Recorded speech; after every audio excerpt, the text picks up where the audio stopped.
Tired of the everyday routine? Ever dream of a life of romantic adventure? Want to get away from it all? We offer you Escape. Escape, designed to free you from the four walls of today for a half hour of high adventure. Escape, brought to you by your Richfield gasoline dealer and the Richfield Oil Corporation of New York, marketers of Richfield gasolines, motor oils, and other petroleum products. Look for the Richfield Eagle on the cream and blue pumps.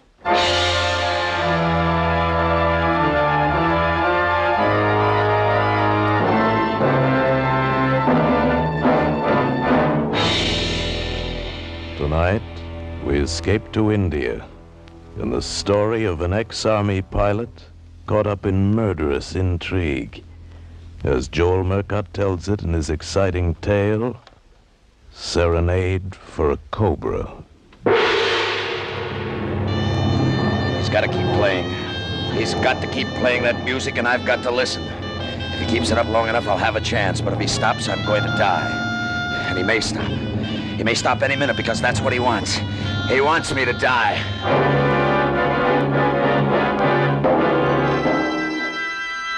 My name's Monk Slavin. I'm a flyer. I don't know whatever brought me to Calcutta, but something about the name had the smell of gold. Sounded like the kind of place where a good pilot who didn't ask questions might make a deal. A big deal and a fast one. But nothing seemed to be drifting my way. Nothing but the intense hot wind of the monsoon and the fog from the Ganges and the sea, rolling over the city from all sides and strangling it. There was nothing to do but drink gin and quinine water at the airport bar and pray that you didn't get malaria. Oh, hello, Slavin. Oh, hello, Grant. You back again? Just flew in with a small cargo, a very small one. Mind if I sit down? Help yourself. You won't get out of Calcutta tonight. Another 5 minutes of that fog, and there'll be a better ceiling in here than there is out there. You sound like the monsoon's getting on your nerves. What you need is a job. Doing what? Flying stinking hides down here from Kathmandu? You don't call that a job, do you? It's the best work I can get at the moment. Now, if I had a chap like you to handle the flights, I'd have time to dig up some new business. You don't have to dig it up, Grant. It's waiting for you. You used to ferry a lot of stuff in and out of China. Yes, but that was before the present situation. You could still make a buck out of China. A good fat profit anytime you wanted. I don't fly contraband. Oh, ethics, huh? If you care to call it that, yes. That's why you're starving with a lousy one-ship freight line. I could take offense at that, but I won't. You don't even have a ship, Slavin, and I'll wager you have very little cash. Well, that's a safe wager. You'd win. Why not be practical, old boy? I can offer you £100 a month and meals and quarters at the base at Kathmandu. You know, I don't know how I can resist this chance to become a millionaire, but I'll try. It's better than nothing. Cushy enough. 420 miles down, 420 back, and no flying over the hump. No thanks. Beg pardon, Mr. Grant. Oh, here's my mechanic. I have completed your errand, sir. Oh, that's fine, Jafar. I'll be right with you.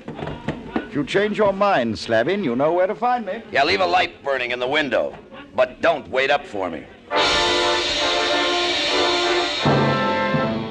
That's all I got. 2-bit offers from men like Grant. A beggar, just like the reformed beggar that followed him around. His native man, Jafar. A Hindu street faker who learned about planes at an RAF base during the war. Now Grant had him for a grease monkey and a radio operator at the base. You couldn't beat the British. They found a way to hang on. I reached for my half-empty glass, and there's another drink beside it, a full one.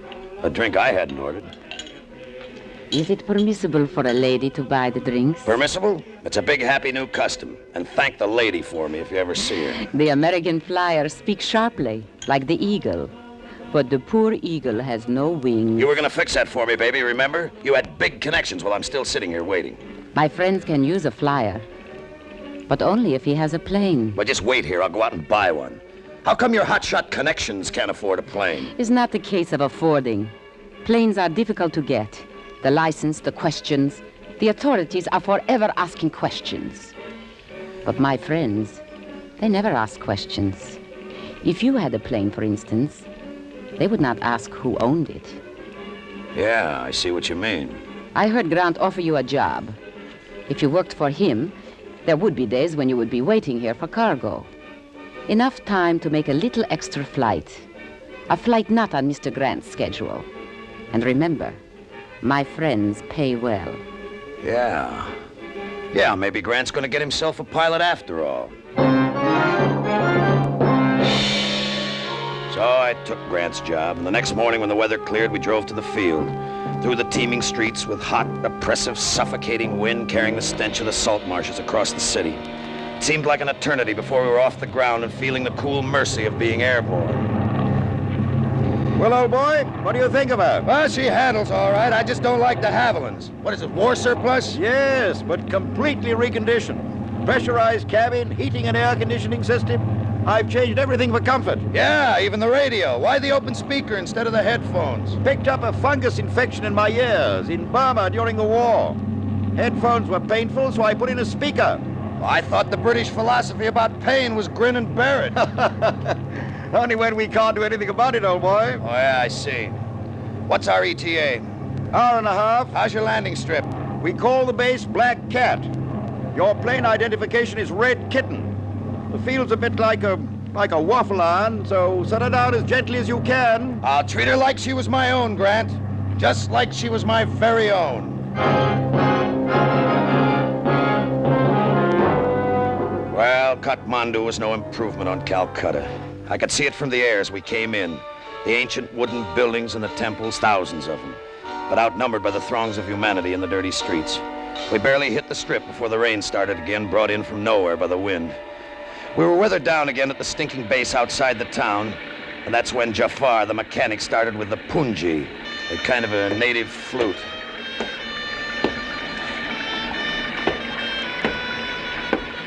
I say, Slavin, do sit down. You're wearing me out. I'm wearing you out. Listen to that thing. Don't he ever stop? He's just amusing himself. Sit down, man.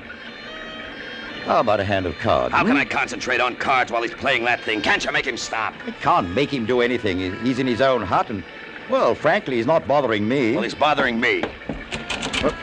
Why the slicker? Where are you going? Turn that thing off before it drives me nuts. Slavin, these Hindus are strange people. They resist pressure. I'd advise you to... Save it. Grease monkeys handle the same way in India as they do anywhere else. Slavin, be careful of that.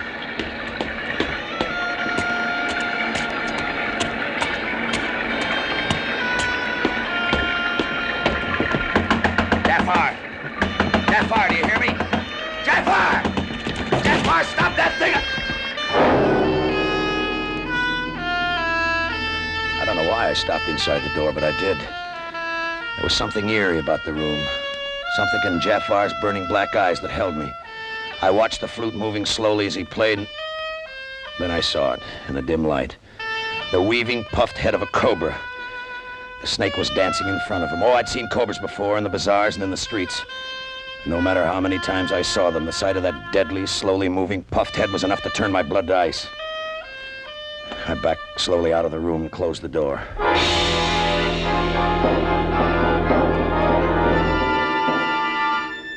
He played it every night after that, every waking hour of the night, until I could hear it even in my sleep.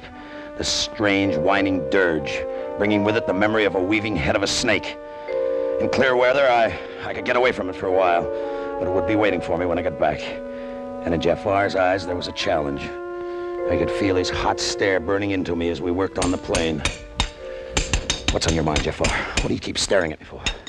Why did you change your mind, sir? Why do you now work for Mr. Grant? What's it to you, Jafar? Mr. Grant is good to Jafar.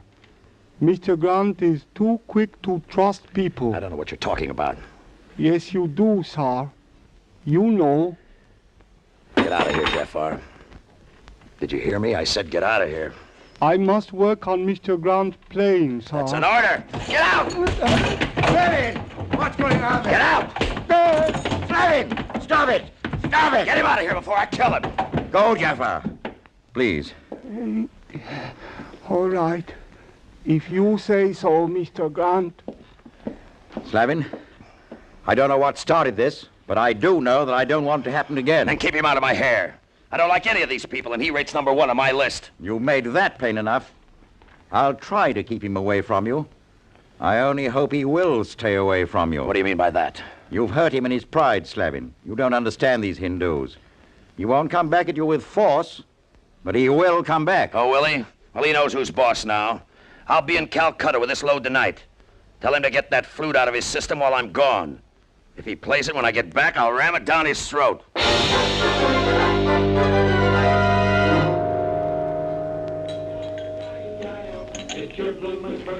Aren't you going to buy me a drink? You don't make me any money, baby, so don't cost me any. But I am going to make you money. A lot of money. You better come up with it fast. My job looks temporary. Is tomorrow fast enough? Tomorrow I'm bringing another load of hides down from Kathmandu. I'm going back there tonight. Oh, that will fit in nicely. When you leave Kathmandu tomorrow, you will make a short side trip. One stop in China. Then come back here to Calcutta. China, huh? Well, now you're beginning to interest me, baby. Where in China? My friend knows. His name is Karkanov. He will be waiting for you tonight when you return to Kathmandu. Meet him at midnight, at the rear of Great Temple of Vishnu, at edge of town. How big is the job? Big, but very little trouble. That is, if you are not squeamish. When I say how big, I mean how much. For you, 10,000 American dollars. 10,000? How much of that do you expect? Oh, Karkanov pays me. The 10,000 is all yours. Now will you buy me a drink? Yeah. Now I'll buy both of us a drink.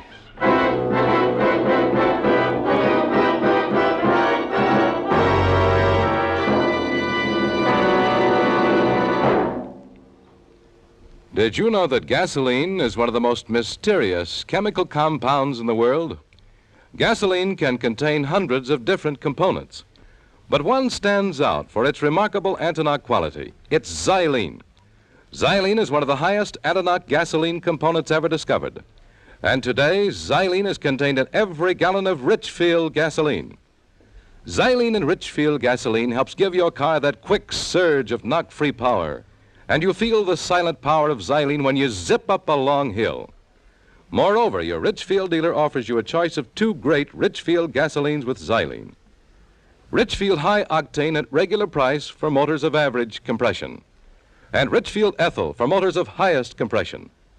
Let your Richfield dealer help you decide which Richfield gasoline is best for your car.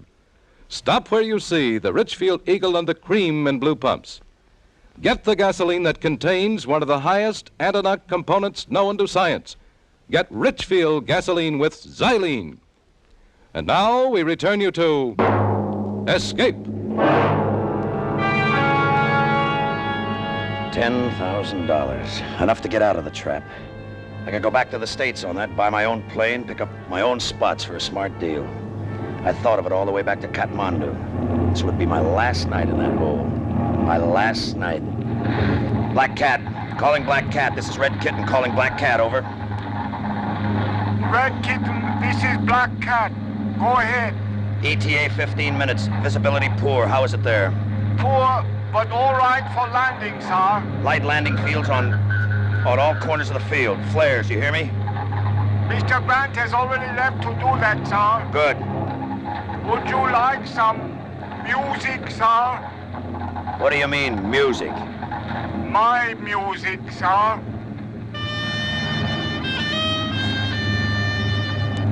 Why, that dirty little swine? He's just trying to needle me, but I wouldn't let him. I couldn't afford it now. Just this one night, I could forget anything thinking about that. I spotted the oil fires at the 4 corners of the field, burning a clear spot through the ground haze. I turned on my landing lights and set her down like an old lady's rocking chair. I'd never land on this field again. I'd use it for one more takeoff tomorrow, but I'd never land on it again.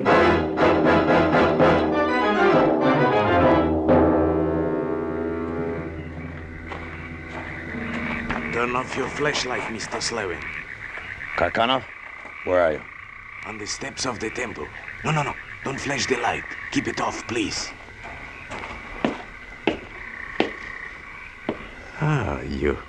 You are very prompt, Mr. Slevin. $10,000 worth. What time do you expect to take off tomorrow? I'm scheduled to leave for Calcutta at noon. Excellent. As you have been told, I want you to go into China. Well, that's vague. It's a big country. Inner Mongolia. It's just south of the city of Suchao. Whew, that's about 1,000 miles in. 1,200. Here is a map. What's the deal? On the map is the location of a field. Not a regular airbase, but good enough for a landing. You will time your landing for just before sundown. You will take off again almost immediate and return by night. Back over the hump at night, huh? That makes it interesting. It will be dull, really, as all well-planned things should be dull, but profitable. A countryman of mine named Leontovich will meet you when you land at Suchao. With him will be an old Chinese. They will return with you. Too hot for him up there? The old Chinese is a wealthy merchant. He will bring his wealth out with him. Through connections, we have arranged this escape for him. Look, there's something else you'll have to arrange. I don't carry enough fuel to get me to Suchao and back to Calcutta. You will be refueled. Nothing has been overlooked. Where do I contact you when I get back? When you land at Calcutta, taxi to the north end of the field. I will be there with automobile to pick up your passenger and his cargo. Passenger? You mean passengers, don't you? You said there'd be two. Your man Leontovich and the old Chinese. Oh, a trifle I forgot to mention. They will both start back with you, of course, but the old Chinese will not complete the trip. You understand? Yeah, I understand. He disappeared into the darkness, and I started back to the field.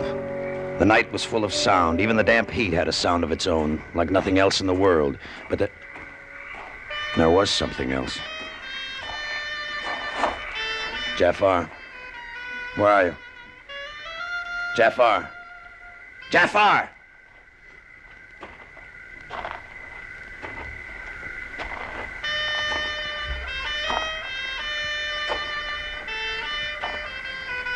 Where are you, Jafar? Where are you? Answer me! I'll find you! I'll get you! I'll get you, you dog! No, the devil. He's riding me. I can't afford to think about him now. I gotta think about tomorrow. Just get back to the field and think about tomorrow.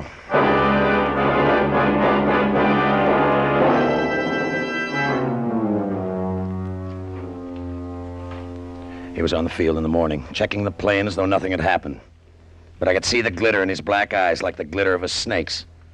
I wanted to smash his face with my fist, but I couldn't. I had to fly out as though nothing was wrong. The motors caught sweetly, and I lifted off the strip like a feather, and then headed south for Calcutta until I was out of sight of the field. Then I made a half circle to the north and headed for the hump. She took it like a swallow. Past the white peak of Mount Everest, the top of the world, and out over the great plateau of Tibet. Then the northern rim of the Himalayas dipped beneath my wings, and I was over the hill country of Mongolia. I hit it right on the nose, the field outside the town of Suchao, and made my landing just as the bottom edge of the sun was kissing the horizon. I am Leontovich. The Chinese have a truck with fuel. Quickly. Why so many of them? Karkanov said there'd be one Chinese. They are the old man's friends. They come to see him off safely. That is why we must go to the bother of taking him along, far away. All right, but watch them. An armored car will come over the hill as we are ready to take off. Do not be alarmed. I thought you had everything fixed here. Quiet. They will not be after us. They will take care of the Chinese we leave behind. Well, there better not be any slip-ups. Let's get out of here fast. Give me that hose up here. There were 5 of the Chinese, and deep in their impressive eyes was quiet terror. One was an old man clutching a wicker basket, but the terror in his eyes was tempered with a glint of hope. The others just stared at the plane with a terrible yearning. The last of the gas trickled into the tanks. We took the hose down. The truck backed off. Are you ready? Yeah, boost them in. Come, old one. They lifted the old man into the plane. Leontovich climbed in after him, closing the hatch. The motors caught, and I nosed her into the wind just as the 4 Chinese on the ground made a dash for the plane. The reason was clear. Coming across the hill at the end of the field, an armored car. Hey, what is this? They're shooting. Not at us, but hurry. Don't worry, here we go. Our friends on the ground seem to be dead. That was nicely arranged. Now they won't be able to talk. How about the old man? In the cabin, he saw nothing. It is almost dark. We can persuade him to leave us at any time now. Wait. Someplace over Tibet. As you say. Karkanov's man hadn't flown before. I could see it in his face. And I was thinking about the wicker basket. That was the cargo I could carry alone, all alone. I didn't have to land at Calcutta. I could go on to Bombay and be out of India on a ship to Africa before morning. The moon was bright over Tibet, and it looked like a ghost land. The old Chinese seemed to be sleeping when I glanced back, his head bent down over the precious basket in his lap. I nodded to Leontovich. He moved slowly, methodically. He slipped an arm under the old man's head, jerked an elbow tight against his throat. I saw the old man's eyes, the terror and the hope mixed with surprise, then realization, then resignation. He slumped and the basket slid to the floor at his feet. I set the ship on the automatic pilot and went back into the cabin. He is ready to leave us. I'll open the hatch. You carry him over and dump him out. Such a shame. But at least we shall keep the basket for remembrance. He picked the old man up. I opened the hatch. As Leontovich came to the door, he felt the vacuum pull of the rushing air sliding past the plane. He tried to draw back, but I caught him with my foot and shoved them both out. No! I was alone in the cabin with the basket. When I opened it, I didn't even mind the stink of the hides. American dollars, British pounds, and jewelry. In a few hours, I'd be sailing from Bombay. A millionaire sailing from Bombay.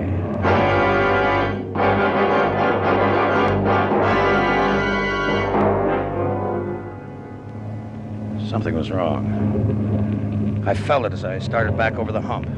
It was bumpy, and the ship slithered and kicked, and there was a wall of darkness outside.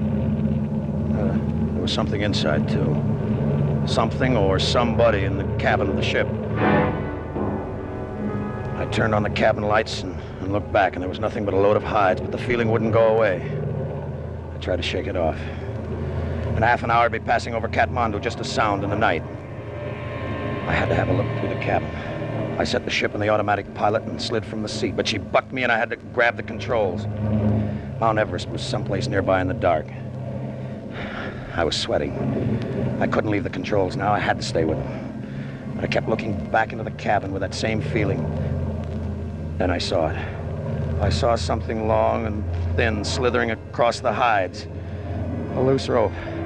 I tried to tell myself it was a loose rope, but a rope doesn't move like that. And the head lifted. The hooded head of a Cobra. A Cobra in the plane. Plane in the nearest base was Kathmandu, still 20 minutes away, and I couldn't take my hands off the controls. I flicked the radio switch. Black Cat. This is Red Kitten calling Black Cat. Come in, Black Cat. Red Kitten calling. Come in, Black Cat. Over. Black Cat to Red Kitten. It is a surprise to hear from you, sir. You should be in Calcutta, sir. You know where I am, you devil, you filthy little devil. Has my pet awakened? He wants to be fed, sir. The Cobra is very mean when he is not fed. You put him in the plane. The sting of the Cobra kills swiftly, Mr. Slavin. What can I do? Jafar, I'm begging you. What can I do? Nothing, sir. There's nothing you can do. I could help you, He's getting closer. Please, he's getting closer, please. Please. You do not like my music, sir. Music? A serenade on the flute might distract him, but you do not care for the flute. Play it! For heaven's sake, man, play it. He's only 6 feet away from me. I will play, but will you land at Kathmandu? Yes, only play it. Play!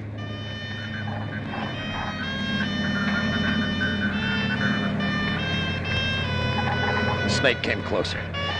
That ugly hooded head, spreading and raising and weaving in time with the music coming over the radio. It was only 2 feet away. Death only 2 feet away, and if Jafar stopped playing, he'd strike. An ugly, ill-tempered, hungry Cobra, deadly to anybody but Jafar, who knew when he wanted to be fed. He knew the only thing in the world that could hold him was that flute. That flute, as long as Jafar kept playing it.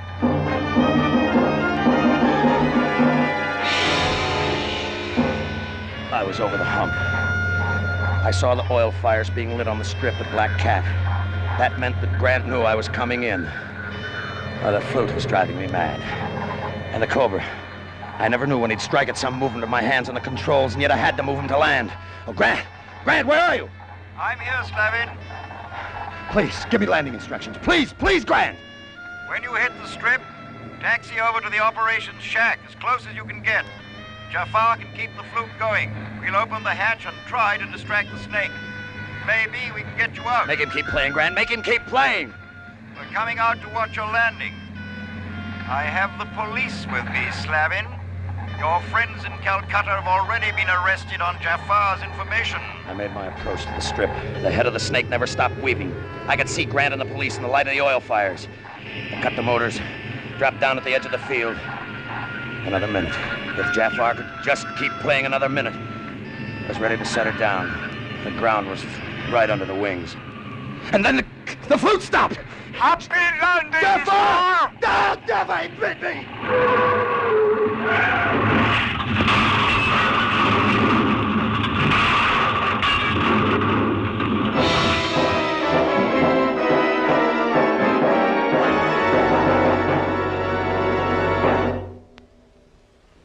Well, what do you think, officer?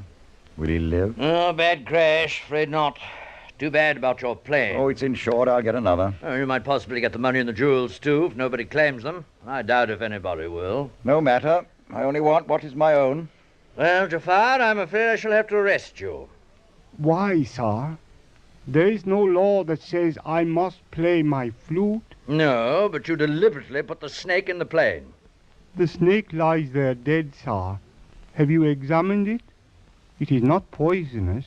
The poison sac and the fangs I removed long ago. Oh, you mean the snake couldn't have hurt him? He couldn't have been killed by that snake any more than he could have been shot by an unloaded gun. I did not harm him, sir. My people do not use violence. It is against our belief. I see, there's a strange one. No matter how long I'm out here, I'll never understand him. Neither will Slavin, I'm afraid. You'd better cover him. He's dead.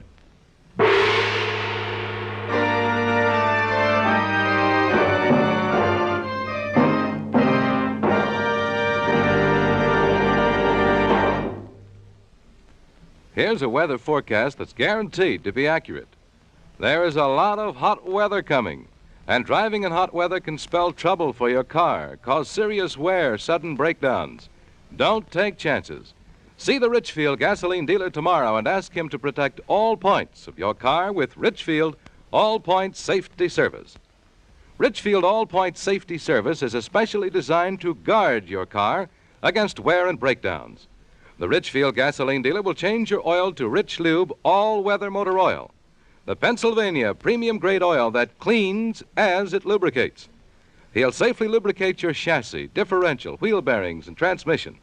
And he can care for automatic transmissions, too, with top-rated Richfield automatic transmission fluid. And finally, the Richfield dealer will safety check your car for all likely trouble spots. Get Richfield all-point safety service for your car tomorrow. Stop where you see the Richfield Eagle on the cream and blue pumps. Escape is produced and directed by William N. Robeson, and tonight has presented Serenade for a Cobra by Joel Murcott. Featured in the cast were Charles McGRAW as Slavin, Ramsey Hill as Grant, Jay Novello was Jafar. Also heard were Lucille Meredith, Joseph Kearns, and Paul Frees. Special music arranged and played by Ivan Ditmars. Next week. You're slowly walking down the deserted street of a small cow town, and coming toward you is one of the bloodiest gunfighters of the West who has sworn to kill you and from whom there is no escape. Next week at this time, the Richfield Oil Corporation of New York invites you to escape to the range country of the early West and to the story of a boy who grew up to be a gunfighter, as Joel Murcott tells it in his exciting story, Sundown. Goodbye, then, until this same time next week when once again we offer you Escape.